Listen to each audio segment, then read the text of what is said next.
Скъпи сънародници, изтичат последните минути на настоящата година. Заобиколени от най-близките си хора, правим равносметка на отминалото, споделяме планове и мечти. България е една от най-старите държави в Европа, страна с древна култура, богата история, неповторима природа. България е една от най-старите държави в Европа, страна с древна култура, богата история, неповторима природа.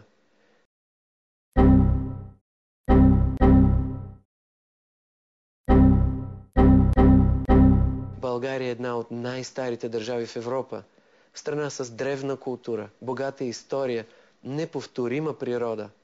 Това ни задължава да се държим като европейци и да добавяме стойност и сила в нашето общо европейско семейство.